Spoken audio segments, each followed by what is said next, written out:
Hi friends, welcome to workshop Telugu. Friends, ఈరోజు మనం చూసేది వచ్చి సామ్సంగ్లో 300 లీటరు అంటే పెద్ద సైజు డబుల్ డోర్ ఫ్రిడ్జ్. దీని గ్రోస్ వాల్యూమ్ అంటే 310 320 అట్లా ఉంటుంది.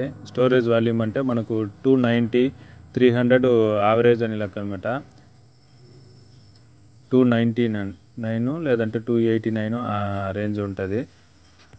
దీని ప్రాబ్లం ఏమంటే కూలింగ్ వచ్చి మనకు జస్ట్ ఒక 2 పైప్ వరకే వస్తుంది. అంటే గ్యాస్ వచ్చి ఒక 40% లేదనమాట, 60% ఆ రేంజ్ ఉంది. అట్టే వదిలేసిన కూలింగ్ అయితే రావచ్చేమో, కానీ మనకు పర్ఫెక్ట్గా కట్ ఆఫ్ అయ్యేదానికి ఆ హీటర్కి మనకు బయోమీటర్ అదన్నీ ఆన్ అయ్యేంత కూలింగ్ రాదనమాట. అందువల్ల మనం ఏం చేస్తున్నామంటే ఫిల్టర్ కట్ చేసి ఫ్రెష్ అవుట్ చేసి మళ్ళీ కొత్త ఫిల్టర్ వేసేసి మనం గ్యాస్ ఛార్జింగ్ వ్యాక్యూమ్ పెట్టేసి ఎక్కించాలా. బయట డ్రైన్ డబ్బాలో ఉండే పైపులు అయితే లీకేజ్ అయితే లేదు. నిప్పుల వరకు మనం కట్ చేస్తున్నాము. ఫిల్టర్ కాడ యాక్చువల్గా ఇది వచ్చి ఒరిజినల్ పించ్, ఇది ఎవరు గ్యాస్ ఛార్జింగ్ ఏం చేయలే, అంటే ఒరిజినల్ కండిషనే. దాదాపు ఉంటుంది ఫ్రిడ్జ్ కొని మనకు వాళ్ళకి ఎట్లయినా ఒక 8 years దానిపైన ఉంటుంది, 8 సంవత్సరాల పైన. జస్ట్ కొంచెం డ్రై అవడం అనేది కొంచెం కామనే. సో మనం ఇప్పుడు ఏం చేస్తున్నామంటే ఫిల్టర్ మారుస్తున్నాము, సేమ్ దాని పాత క్యాబ్లరే మనం వేస్తున్నాము. నిప్పులు పెట్టేసి వ్యాక్యూమ్ పెట్టేసి మనం గ్యాస్ ఛార్జింగ్ చేయబోతున్నాము. దీనికి వాడే క్యాబ్లర్ వచ్చి మనం మామూలుగా సీకేజల్ కాదు, ఆర్డినరీ క్యాబ్లరే మనం వాడేది. ఒక బ్రదరు అడిగి ఉన్నారు, దానికోసం ఆ ప్యాకెట్ మనం చూపించినాము. హెచ్ఎంబి దాని కంపెనీ పేరు కూడా అడిగి ఉన్నారు. ఫిల్టర్ వేసేసి మళ్ళీ దాని క్యాబ్లరే మనం వాడుతున్నాము.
పది నిమిషాలు వ్యాక్యూమ్ పెడుతున్నాము. వ్యాక్యూమ్ పెట్టేసి మనం గ్యాస్ ఛార్జింగ్ స్టార్ట్ చేసేయచ్చు.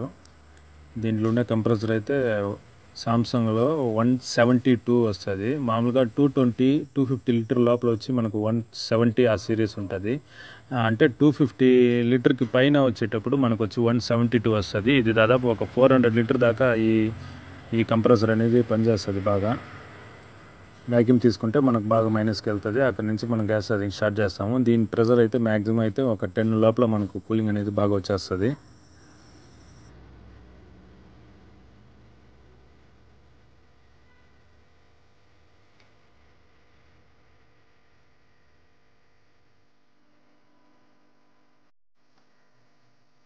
జస్ట్ గ్యాస్ ఎక్కించినాము, సైడ్ హీట్ వచ్చింది, ఫిల్టరు లైట్గా హీట్ వచ్చింది, మనకు లోపల లైట్గా చల్లదనం వచ్చేసింది అనేసి మనం అట్టే క్లోజ్ చేసి అట్టే పంపించలేము. మనం ఆ ప్యానల్ అన్నీ ఇప్పుకొనేసి పైప్లో ఎన్ని రో ఐస్ కడుతుంది, అన్నీ పర్ఫెక్ట్గా అంటే హెల్తీగా ఐస్ కడుతుందా అనేది కూడా మనం చెక్ చేసుకోవాలా. అట్లా చెక్ చేసుకుంటేనే మనం చేసిన వర్క్ అనేది ప్రాపర్గా కంప్లీట్ అవుతుంది.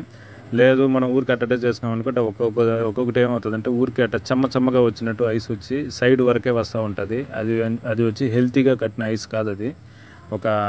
అది ఒక కంప్లైంట్. అది ఎక్కడ మన కండెన్స్లో సరిగ్గా డిఫెక్ట్ ఉంటే ఆ విధంగా ఐస్ వస్తూ ఉంటుంది అనమాట. ఇక్కడ ఒక చెమ్మ ఉండడం వల్ల మనం దానికి ఒకవేళ లీకేజ్ ఉండిందేమో అనేసి మనం డౌట్ వస్తుంది. ఆయిల్ చెమ్మ అయితే కాదు, అది మామూలుగా నీళ్ళు అనమాట. ఇంతకుముందు రన్నింగ్లో పెట్టినాం కొంచెంసేపు ముందర ఆ చెమ్మ అది. అయినా కానీ మనకు డౌట్ రాకూడదు అనేసి మనం షాంపూ వాటర్ అన్నీ పెడుతున్నాము. పెట్టి ఎక్కడెక్కడ డౌట్ ఉందో చెక్ చేస్తున్నాము. ఏమంటే డౌట్తో మనం పంపిస్తే మళ్ళీ లీకేజ్ వచ్చిందంటే మనకి ఇబ్బంది అనమాట. ఈ సైడ్ అయితే ఎక్కడ లీకేజ్ అయితే లేదు. సో ఇంకేడ డౌట్ ఉందో మొత్తం అన్ని ప్లేస్లో వచ్చి షాంపూ వాటర్ పెట్టి చూసుకునేసి దాని తర్వాత వచ్చి గ్యాస్ ఛార్జింగ్ వచ్చి కంటిన్యూ చేయాలి. ఇప్పుడు కంప్రెసర్ అయితే రన్నింగ్లో ఉంది.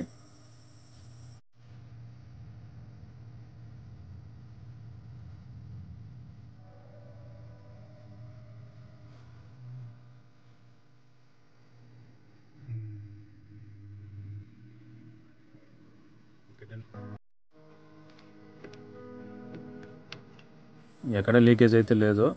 సో గ్యాస్ ఛార్జింగ్ వచ్చి కంటిన్యూ చేసుకోవచ్చు మనం.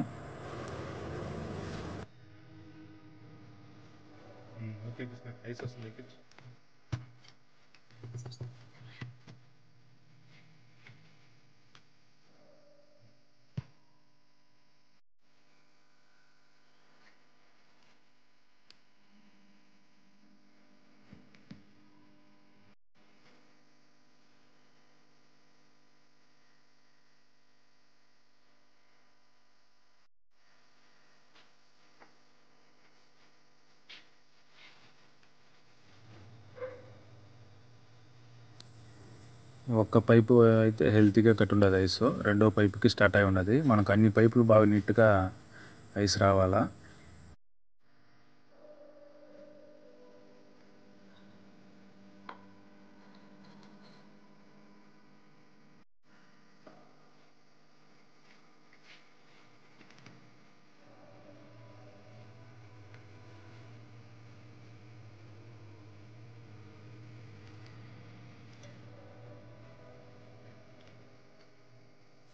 దాదాపు ఒక హాఫ్ అన్ అవర్ తర్వాత మనం ఇప్పుడు ఓపెన్ చేస్తున్నాము. దాదాపు వచ్చి కాయిల్ మొత్తం ఐస్ వచ్చిన రేంజ్ ఉంది. ఇప్పుడు పొగలు వచ్చే అంత కూలింగ్ అనమాట. అంటే ఇది జస్ట్ ఇప్పుడే స్టార్ట్, ఫుల్ ఐస్ వచ్చినది. ఇంకా ఒక హాఫ్ అన్ అవర్ 1 అవర్ వదిలేస్తే బాక్స్ మొత్తం బాగా ఫుల్గా ఐస్ వచ్చేస్తుంది. ఈ విధంగా వస్తేనే మనకు పైన థర్మాస్టాటర్కి ఆ టెంపరేచర్ అనేది అందుతుంది, కింద కూలింగ్ అనేది కరెక్ట్గా వస్తుంది. హీటర్ ఆన్ అయ్యేదానికి ఆ సెన్సార్కి అన్నిటికీ వచ్చి టెంపరేచర్ ఈ విధంగా ఉంటేనే మనకు పర్ఫెక్ట్గా పోతుంది అనమాట.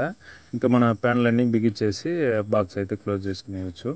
ఫ్రెండ్స్, ఈ వీడియో మీకు నచ్చుతుంది అనుకుంటా. నచ్చిందంటే లైక్ చేయండి మర్చిపోకుండా. ఒకవేళ కొత్తగా వచ్చి మన ఛానల్కి ఇప్పుడు ఓపెన్ చేసి ఈ వీడియో మీరు చూస్తూ ఉన్నారంటే మర్చిపోకుండా సబ్స్క్రైబ్ చేయండి.